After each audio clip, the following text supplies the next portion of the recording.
In September 2008, the global financial system came within hours of cardiac arrest.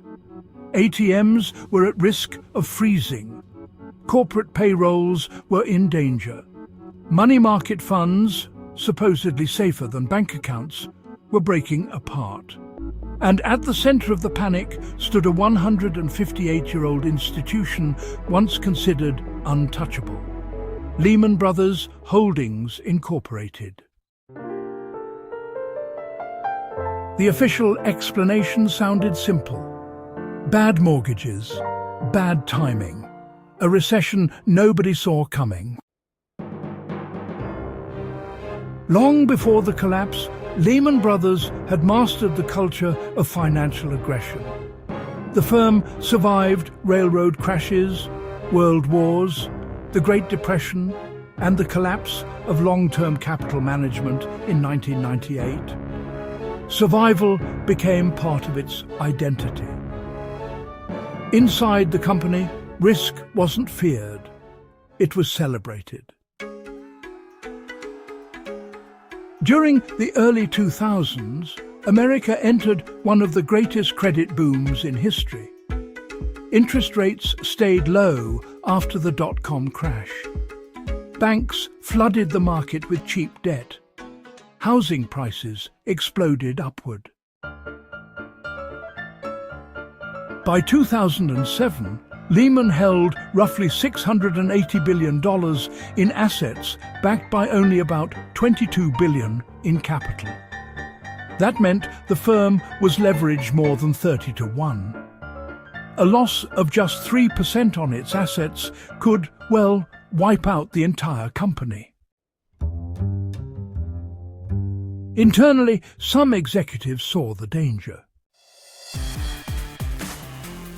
That belief became harder to maintain in 2007. Housing prices began falling nationally for the first time in decades. Mortgage defaults accelerated. Hedge funds connected to subprime lending imploded. Suddenly, the securities nobody questioned months earlier became impossible to value. Behind the scenes, the firm was scrambling. Bear Stearns Companies Inc. collapsed and was rescued through a government-backed deal with J.P. Morgan Chase. Wall Street learned a critical lesson from that intervention. The Federal Reserve would not allow systemic institutions to fail. By September 2008, Lehman was hemorrhaging confidence. Its stock had collapsed over 90% from previous highs. Potential buyers, including Bank of America and Barclays, explored acquisition talks. The consequences detonated instantly. Global credit markets froze. Institutions stopped trusting one another. Companies feared counterparties might disappear overnight. The Reserve Primary Fund, a major money market fund, broke the buck, shocking investors who believed such funds were essentially risk-free. But the deeper story is not merely about mortgages or leverage. Lehman collapsed because modern finance rewarded appearances over resilience. And perhaps the most disturbing part is this.